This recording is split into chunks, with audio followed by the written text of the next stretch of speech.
Hello students, कैसे हैं आप सभी। तो बच्चों, आपके एग्ज़ाम बहुत नज़दीक आ रहे हैं। नीट और जी की तैयारी के लिए आपको बहुत अच्छी मेहनत की ज़रूरत है। तो उसी के लिए आज हम थोड़ा सा रिवीजन करेंगे और आज हम रिवीजन में चैप्टर्स के कुछ क्वेश्चंस देखेंगे जो प्रीवियस ईयर में आए हुए हैं। तो बच्चों, आज जो हम देख रहे हैं, हम रिवीजन करेंगे एस ब्लॉक एलिमेंट्स का और उसमें हम एस ब्लॉक के प्रीवियस ईयर क्वेश्चन लेके चलेंगे। तो इसमें बच्चों पहला क्वेश्चन है, ये नीट में आया हुआ क्वेश्चन है, among calcium hydride, beryllium hydride, barium hydride the order of ionic character is. यानी हमारे पास 3 हाइड्राइड हैं और तीनों हाइड्राइड को हमें बढ़ते हुए आयनिक कैरेक्टर के सीक्वेंस में लगाना है। तो बच्चों, सबसे पहले तो हम ध्यान देंगे ये तीनों किस ग्रुप के हैं। तो ये किस ग्रुप के हैं? ये हमारे सेकंड ग्रुप के एलिमेंट्स हैं। सेकंड ग्रुप के एलिमेंट्स क्या हैं? Beryllium, magnesium, calcium, strontium, barium and radium. All are metals. क्या हैं ये सारे के सारे? मेटल्स हैं। और जब मेटल्स के कंपाउंड बनते हैं तो वो कैसे होते हैं नेचर में? आयनिक होते हैं। और आयनिक नेचर जो है वो ऊपर से नीचे चलने पर इंक्रीज होता है। क्यों इंक्रीज होता है? क्योंकि साइज बढ़ता है तो इलेक्ट्रॉन देने की टेंडेंसी बढ़ती चली जाती है। तो इस हिसाब से अगर हम सीक्वेंस देखें तो हमारा सीक्वेंस क्या बैठेगा? सबसे पहले आएगा हमारा बेरिलियम, ठीक है। बेरिलियम के बाद इसमें बेरियम है और फिर कैल्शियम है। तो ये तो रॉन्ग हो गया। तो अब हम देखते हैं कैल्शियम। कैल्शियम भी नहीं आएगा पहले। अब इसमें देखें तो बेरिलियम, फिर आ रहा है कैल्शियम एंड देन बेरियम। तो हमारा सही आंसर क्या है? हमारा आंसर है यहाँ पर सी, ठीक है। तो आयनिक कैरेक्टर का, तो ये बच्चों इस तरह से ये क्वेश्चंस आपके आए हुए हैं और बहुत आपको करने में इजी लगेंगे, ठीक है। अब चलते हैं बच्चों क्वेश्चन नंबर 2 की तरफ। देखिए बच्चों, अब आपका सेकंड क्वेश्चन क्या है? Magnesium reacts with an element X to form an ionic compound if ground state electronic configuration of X is 1s2 2s2 2p3, the simplest formula of this compound is Mg2x Mgx2 Mg2x3 Mg3x2। यानी magnesium की reaction हम X के साथ करा रहे हैं और एक आयनिक कंपाउंड बन रहा है। तो मैग्नीशियम का एटॉमिक नंबर है 12 और इसका इलेक्ट्रॉनिक कॉन्फ़िगरेशन है 282। और अगर हम इसका इलेक्ट्रॉनिक कॉन्फ़िगरेशन देखें तो ये है हमारा 1s2 2s2 2p3, यानी कि 2 और 2 4 और 3 7, यानी कि 2 5, ठीक है। तो अगर ये आयनिक कंपाउंड बन रहा है तो इसका मतलब मैग्नीशियम 2 इलेक्ट्रॉन दे रहा है और X, इसकी वैलेंसी कितनी बैठेगी? ये 3 इलेक्ट्रॉन लेगा तो इसकी वैलेंसी हो जाएगी 3 नेगेटिव। और जब क्रॉस होगा तो क्या बनेगा? Mg3, यानी ये 3 इधर आएगा, N और ये 2 इधर जाएगा, Mg3N2। सॉरी, N की जगह हम यहाँ क्या लिख रहे हैं? X2। तो क्या आंसर आया? Mg3X2। तो इसका आंसर क्या है बच्चों? इसका आंसर है 4। तो इस तरह से आपको ये क्वेश्चंस सॉल्व करने होते हैं और बहुत जल्दी से सॉल्व करने होते हैं क्योंकि टाइम बहुत कम होता है, ठीक है। अब देखते हैं क्वेश्चन नंबर 3। चलिए बच्चों, अब चलते हैं क्वेश्चन नंबर 3 की तरफ। और ये जो तीनों क्वेश्चन हमने लिए हैं ये नीट 2018 के क्वेश्चन है। तीसरा क्वेश्चन है, which of the following oxides is most acidic in nature. ये आपका फिर से सेकंड ग्रुप आ गया। एस ब्लॉक में सेकंड ग्रुप है और सेकंड ग्रुप का सीक्वेंस क्या होता है? बेरिलियम, फिर magnesium, calcium, strontium and barium and then radium. बेटा मांगे कार स्कूटर बाप रे, ठीक है। ये इनके बन गए ऑक्साइड। आपको पता है ऊपर से नीचे चलने पर बेसिक नेचर इंक्रीज होता है, बेसिक नेचर इंक्रीजेस। और बात हो रही है यहाँ पे एसिडिक नेचर की, तो उल्टा करेंगे तो एसिडिक नेचर डिक्रीज होगा। तो सबसे ज़्यादा कौन हो गया एसिडिक? Beryllium oxide. तो इसका आंसर नंबर हो गया 2। क्या आंसर है इसका? Beryllium oxide. अब करते हैं बच्चों क्वेश्चन नंबर 4। अब बच्चों क्वेश्चन नंबर 4 पर आते हैं। क्वेश्चन नंबर 4 आपके नीट 2019 का है। इसका है question 4, which is an amphoteric hydroxide. तो वर्ड एम्फोटेरिक क्या होता है बताएगा कोई बच्चा मुझे? एम्फोटेरिक माने होता है कि जो एसिड और बेस दोनों से रिएक्शन कर सके। तो एसिड और बेस से रिएक्शन करने वाला कौन होता है हमारा सबसे ऊपर? Beryllium hydroxide.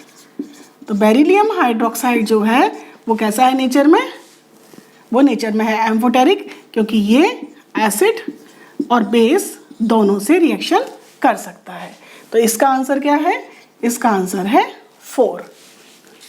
चलिए बच्चों, अब क्वेश्चन नंबर 5 करते हैं। ये 2020 नीट में आया हुआ है। HCl was passed through a solution of calcium chloride, magnesium chloride and sodium chloride. Compound या कंपाउंड्स क्रिस्टलाइजेस, यानी HCl को एक सॉल्यूशन लिया है। सॉल्यूशन में 3 कंपाउंड हैं, कैल्शियम क्लोराइड, मैग्नीशियम क्लोराइड और सोडियम क्लोराइड। उन तीनों के सॉल्यूशन में ही HCl को पास किया, तो कौन निकल के आएगा? दोनों MgCl2 CaCl2 या केवल NaCl या केवल MgCl2 या तीनों? तो सोचिए, इसका आंसर है बच्चों 2, यानी कि इसमें हमारा जो NaCl है वो बाहर निकल के आएगा। क्यों?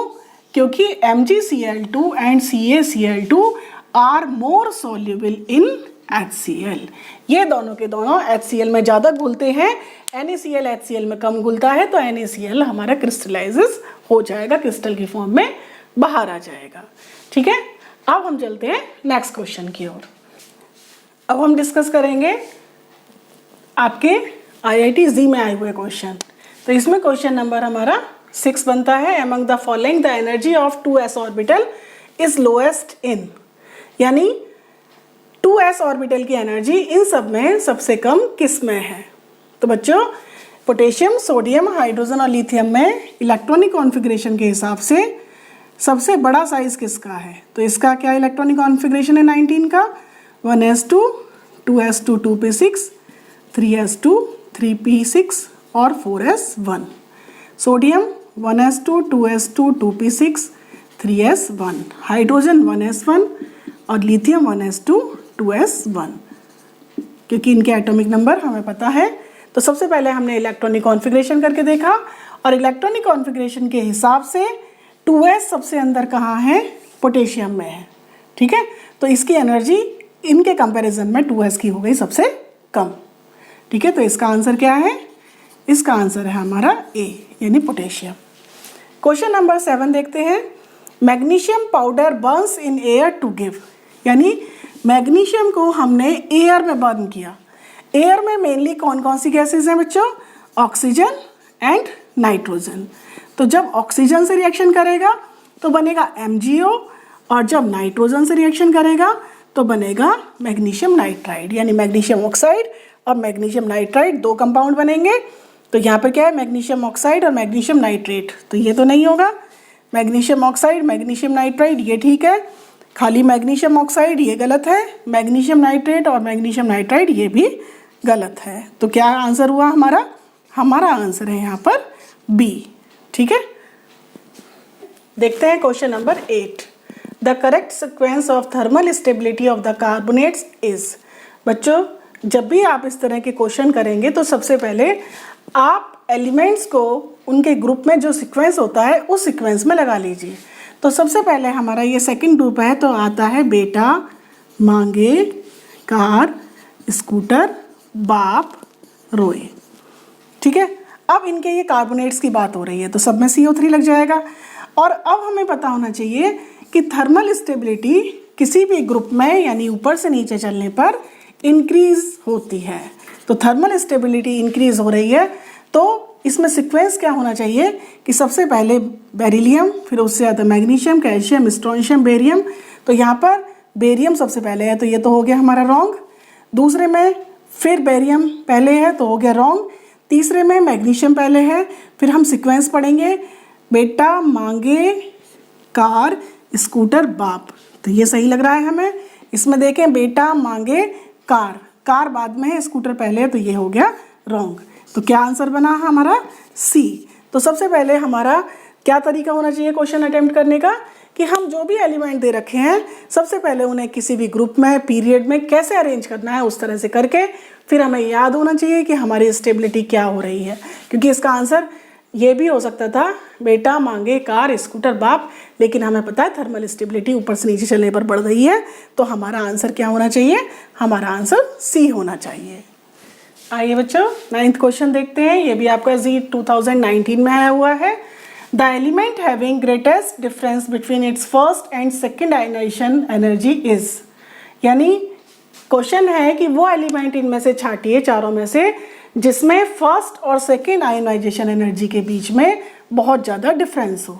तो इन सब में भी हमें सबसे पहले इलेक्ट्रॉनिक कॉन्फ़िगरेशन करना पड़ेगा। तो कैल्शियम का इलेक्ट्रॉनिक कॉन्फ़िगरेशन है हमारा, लास्ट में आता है 4s2, ठीक है। पोटेशियम है 19,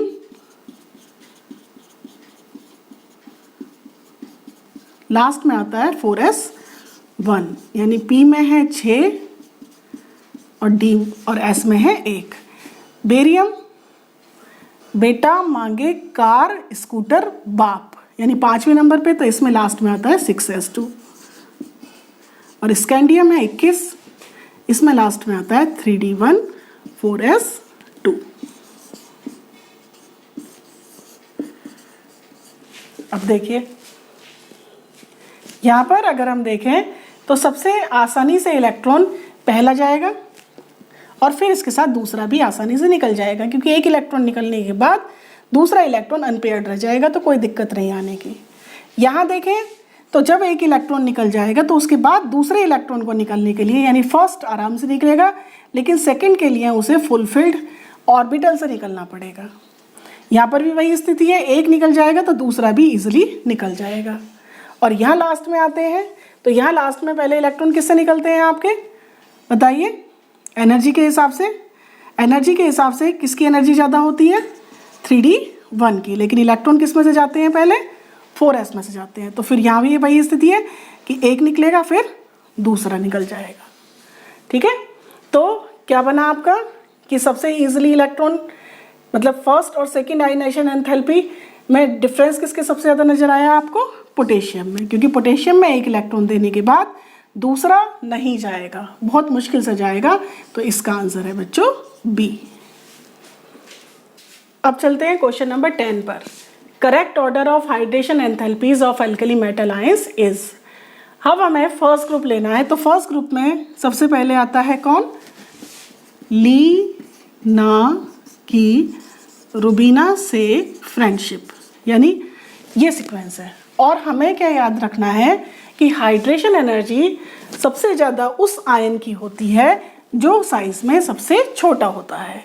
इसका मतलब है कि लिथियम की आयनाइजेशन एनर्जी सबसे ज़्यादा है, क्योंकि लिथियम आयन सबसे छोटा है। तो लिथियम ली ना की रुबीना, सीक्वेंस गलत हो गया, सोडियम पहले आ गया, ये भी गलत, सोडियम पहले आ गया, ये भी गलत, ली ना की रुबीना से। तो ये सीक्वेंस बिल्कुल सही है। लिथियम सबसे छोटा है और आयनाइजेशन हाइड्रेशन एनर्जी इसकी सबसे ज़्यादा दिखाई गई है। तो इसका ऑप्शन क्या हुआ? आंसर हमारा हो गया डी। चलिए बच्चों क्वेश्चन नंबर 11 को देखते हैं। Cl2 on reaction with hot and concentrated sodium hydroxide gives, यानी जब क्लोरीन की रिएक्शन गर्म और सांद्रित सोडियम हाइड्रोक्साइड के साथ होती है तो क्या बनता है? ये आयन दे रखे हैं Cl negative, ClO3 negative, Cl negative, ClO negative, ClO3 negative, ClO2 negative, Cl negative and ClO2 negative.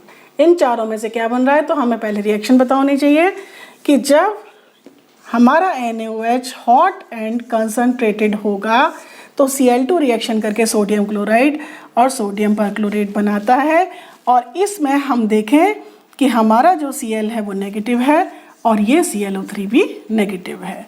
तो इस तरह से हमारा आंसर क्या बैठता है? आंसर बैठता है A. It's option is A. अब है question number 12। Match the following. इसमें सबसे पहले दिया है हमें sodium carbonate 10H2O, hydrated sodium carbonate जिसे हम वॉशिंग सोडा कहते हैं, magnesium bicarbonate, sodium hydroxide and calcium aluminate. ठीक है, अब यहाँ पर चारों को दिखा रखे हैं, आगे दिखा रखे हैं Portland cement ingredients, Castner Kellner process, Solvay process और टेम्परेरी हार्डनेस। तो अगर हम मैचिंग करें तो ये हमारा होता है वॉशिंग सोडा जिसे बनाते हैं हम सोल्वे प्रोसेस से। मैग्नीशियम बाइकार्बोनेट टेम्परेरी हार्डनेस पैदा करता है। सोडियम हाइड्रोक्साइड को बनाते हैं हम कास्टर-कैलन प्रोसेस से, और ये हमारा पोर्टलैंड सीमेंट का इंग्रेडिएंट है। तो क्या मैचिंग बैठी? हमारा फर्स्ट का ऑप्शन बैठता है डी। फर्स्ट बी, फर्स्ट सी, फर्स्ट डी, फर्स्ट सी। तो अगर हम देखें तो फर्स्ट का बैठ रहा है हमारा सी, तो फर्स्ट का सी 2 है। ठीक है, अब इन दोनों में देखते हैं, यानी ये तो हमारे अलग हो गए। अब 2 बचते हैं, फर्स्ट का सी, सेकंड का है हमारा डी, तो सेकंड का है D. First C, second D, third B and fourth A. तो हमारा ऑप्शन बैठता है डी। तो हमारा आंसर आता है डी। तो इस तरह से हम एग्जाम में क्या करेंगे, हम ऐसे मैचिंग कर लेंगे पेंसिल की हेल्प से, और फिर हम अपने ऑप्शन को आराम से ढूंढ सकते हैं। ठीक है, अब चलते हैं नेक्स्ट क्वेश्चन की तरफ। अब चलते हैं क्वेश्चन नंबर 13 की तरफ। इन चारों में आपको एम्फोटेरिक हाइड्रोक्साइड ढूंढना है। एम्फोटेरिक मीन्स यानी कि जो एसिड और बेस दोनों से रिएक्शन कर सके। तो बच्चों ये भी सीक्वेंस लगाएंगे हम कि बेटा, मांगे, कार, स्कूटर, बाप, रे। और आपको पता है बच्चों कि ऊपर से नीचे चलने पर इनके जो हाइड्रोक्साइड या ऑक्साइड का बेसिक नेचर है वो बढ़ता है। इसका मतलब है ये सबसे कम बेसिक है नेचर में। तो हमें याद रखना है कि सबसे ऊपर का जो एलिमेंट होता है वही बच्चों एम्फोटेरिक हाइड्रोक्साइड या ऑक्साइड बनाता है। तो हमारा कौन है एम्फोटेरिक? आंसर है इसका ए। अब चलते हैं क्वेश्चन नंबर 14 की तरफ। Sodium metal on dissolution in liquid ammonia gives a deep blue solution due to the formation of. Sodium को जब हम लिक्विड अमोनिया में घोलते हैं तो ये क्या रिएक्शन है, देखिए, सोडियम लिया और अमोनिया में घोल दिया, तो हमारा सोडियम इलेक्ट्रॉन लूज करता है और अमोनिएटेड सोडियम आयन बनाता है, और साथ में बनता है अमोनिएटेड इलेक्ट्रॉन। तो अब हमारा क्वेश्चन है कि ये डीप ब्लू सॉल्यूशन देता है। तो याद रखेंगे डीप ब्लू सॉल्यूशन जो होता है वो अमोनिएटेड इलेक्ट्रॉन्स की वजह से होता है, और जबकि ये कैटाइन और एनाइन दोनों मिलकर इसे बनाते हैं गुड कंडक्टर ऑफ इलेक्ट्रिसिटी। हमारा क्वेश्चन है कि ये डीप ब्लू कलर किसके कारण देता है, तो इसका आंसर है अमोनिएटेड इलेक्ट्रॉन्स के कारण। तो हमारे कितने क्वेश्चन हो गए अभी तक? टोटल 14 हो गए। चलिए नेक्स्ट क्वेश्चन देखते हैं। अब है हमारा question number 15। The metal that forms nitride bye reacting directly with nitrogen of air is, यानी ये हमारा है फर्स्ट ग्रुप, लिथियम, सोडियम नहीं है, पोटेशियम, रुबिडियम, सीजियम। यानी इन चारों में से कौन नाइट्रोजन से रिएक्शन करता है? तो बच्चों ये एक्सेप्शनल बिहेवियर है लिथियम का कि इस ग्रुप में से केवल लिथियम ही है जो कि नाइट्रोजन से रिएक्शन करके लिथियम नाइट्राइड बनाता है। ध्यान रखेंगे केवल लिथियम है, ये एक्सेप्शन आता है लिथियम की। ये जो प्रॉपर्टीज़ होती हैं, वो जो डिफरेंट प्रॉपर्टीज़ होती हैं बाकी ग्रुप से, ये उसमें से ही आता है। ठीक है, तो आंसर हो गया इसका हमारा बी। नेक्स्ट है question number 16। The alkaline earth metal nitrate that does not crystallize with water is, यानी एल्कलाइन अर्थ मेटल यानी सेकेंड ग्रुप में से कौन सा नाइट्रेट है जो कि पानी के साथ क्रिस्टलाइज नहीं होता? Magnesium nitrate, strontium nitrate, calcium nitrate और बेरियम नाइट्रेट। तो यहाँ पर हमारा जो सीक्वेंस बैठता है वो क्या बैठता है? बेटा, मांगे, कार, स्कूटर, बाप रे। तो यहाँ पर या तो मैग्नीशियम आंसर होना चाहिए या बेरियम, क्योंकि या तो ऊपर होता है या कोई सबसे नीचे वाला होता है। तो यहाँ पर हमारा आंसर है डी। क्यों है आंसर डी? क्योंकि बेरियम का साइज, बेरियम आयन जो है वो सबसे बड़ा है साइज में, और अभी मैंने थोड़ी देर पहले बताया था कि जितना बड़ा आयन होगा वो पानी से कम जुड़ेगा, तो जो छोटा है वो पानी से ज़्यादा जुड़ेगा। और इन्होंने पूछा है कि कौन पानी से नहीं जुड़ता, तो कौन नहीं जुड़ता? बेरियम नाइट्रेट नहीं जुड़ता। और कौन जुड़ेगा अच्छे से? तो उसका आंसर फिर क्या बनता? Magnesium nitrate. अब है क्वेश्चन नंबर 17। ये हमारा जी 2020 का क्वेश्चन है। On combustion of lithium, sodium, potassium in excess of air the major oxides formed, यानी लिथियम, सोडियम, पोटेशियम जब इन सब की रिएक्शन हम एक्सेस एयर से कराएंगे तो हमारे मेजर ऑक्साइड्स क्या बनेंगे? तो बच्चों हमने आपको एस ब्लॉक एलिमेंट में केमिकल प्रॉपर्टीज़ में पढ़ा रखा है कि लिथियम का साइज़ है छोटा, तो लिथियम आयन जुड़ता है ऑक्साइड आयन से और बनता है Li2O यानी नॉर्मल ऑक्साइड। सोडियम है साइज में बड़ा, तो वो जुड़ता है बड़े एनाइन से और बनता है Na2O2। और पोटेशियम, रुबीडियम, सीजियम साइज में है सबसे बड़े, तो ये जुड़ते हैं सबसे बड़े सुपर ऑक्साइड के साथ और बनता है KO2, यानी ये कहलाता है नॉर्मल ऑक्साइड, ये कहलाता है परऑक्साइड और ये कहलाता है सुपर ऑक्साइड। तो हमारा क्या आंसर हुआ अगर हम छांटते हैं? Na2O, ये तो नहीं होगा, Li2O, Na2O2, KO2, यानी ये बिल्कुल हमारा ठीक आंसर है। फिर Li2O, Na2O गलत हो गया, Li2O, Na2O2 ठीक है, लेकिन K2O2 यानी पोटेशियम परऑक्साइड नहीं बनता, पोटेशियम सुपर ऑक्साइड बनता है। तो हमारा ऑप्शन क्या हुआ? हमारा ऑप्शन है यहाँ पर बी, तो आंसर है बी। अब आपका नेक्स्ट क्वेश्चन है, an alkaline earth metal M readily form water soluble sulphate and water insoluble hydroxide, its oxide MO is very stable to heat and does not have rock salt structure is, यानी alkaline earth metal है। Alkaline अर्थ metal यानी second group, यानी बेटा, मांगे, car, scooter, बाप रे, ये आराम से सल्फेट बना रहा है, यानी कोई भी सल्फेट बना देगा पांचों में से, और ये वाटर इंसॉल्युबल हाइड्रोक्साइड बनाता है, यानी इस टाइप का। लेकिन इसका जो ऑक्साइड है वो बहुत स्टेबल है हीट के लिए, यानी आसानी से टूटता नहीं है, और सबसे बड़ी बात है कि उसमें रॉक सॉल्ट स्ट्रक्चर नहीं है, यानी रॉक सॉल्ट स्ट्रक्चर का मतलब है NaCl टाइप स्ट्रक्चर नहीं है। तो इसका मतलब है कि ये जो कंपाउंड बन रहा है वो मेनली उसमें काफ़ी कुछ कोवलेंट कैरेक्टर आ रहा है, और कोवलेंट कैरेक्टर किस में आता है? बेरिलियम में। तो इसका आंसर है बच्चों बी। आइए बच्चों क्वेश्चन नंबर 19 की तरफ। Among sulfates of alkaline earth metals, the solubilities of barium sulfate, beryllium sulfate, magnesium sulfate in water are, यानी हम बात कर रहे हैं सल्फेट्स की, और एल्कलाइन अर्थ मेटल्स यानी कि हमारा सेकेंड ग्रुप। सेकेंड ग्रुप में हमने दो एलिमेंट लिए, मैग्नीशियम एंड बेरिलियम। इनके सल्फेट्स जो होते हैं वो कैसे होते हैं बच्चों? इनके सल्फेट्स बहुत पानी में आराम से घुलते हैं, तो इसका आंसर है सी, क्योंकि हमें ध्यान रखनी है कि जो सल्फेट्स की सॉल्युबिलिटी है वो ऊपर से नीचे चलने पर डिक्रीज होती है, तो इसका मतलब है ऊपर वाले दोनों आराम से घुल जाएंगे। अभी जो क्वेश्चन नंबर 18 किया था उसमें भी यही था कि जो सॉल्युबिलिटी थी, है ना, दिखाया था ना, हाईली सॉल्युबल, यानी वो बहुत ज़्यादा सॉल्युबल था, तो वो बेरिलियम ही तो था, इसीलिए कि उसका जो वाटर सॉल्युबल सल्फेट बनाता है वो, और वाटर इनसॉल्युबल हाइड्रोक्साइड बनाता है। तो हमें याद रखना है। और बच्चों ये जो कार्बोनेट, सल्फेट, इन सब के क्वेश्चंस एग्जाम में बहुत आते हैं और मेनली सॉल्युबिलिटीज से ही कंसर्न होते हैं। अब हम एक क्वेश्चन और लेते हैं, 20 क्वेश्चन। आइए बच्चों, अब एक क्वेश्चन 20th क्वेश्चन है, मैचिंग है। इसमें सबसे ऊपर है कैल्शियम हाइड्रोक्साइड, फिर है सोडियम क्लोराइड, फिर है कैल्शियम सल्फेट हेमीहाइड्रेट यानी कि प्लास्टर ऑफ पेरिस, और लास्ट में मैग्नीशियम हाइड्रोक्साइड जिसे हम मिल्क ऑफ मैग्नीशिया भी कहते हैं। कैल्शियम हाइड्रोक्साइड हमारा स्लैग लाइम है और ये हमारा वाइट वॉश में काम आता है। नमक वॉशिंग सोडा बनाने के, जिप्सम स्टैच्यू बनाने के, मैग्नीशियम हाइड्रोक्साइड ये है हमारा एंटासिड। ठीक है, तो हमारा फर्स्ट का आंसर है बी। फर्स्ट डी गलत, फर्स्ट बी हो सकता है, फर्स्ट बी हो सकता है, यानी ये दोनों आंसर है। फर्स्ट का बी है और सेकंड का है डी, तो second D, first B, third का है हमारा ए एंड फोर्थ का है हमारा सी। तो हमारा आंसर क्या बैठता है बच्चों?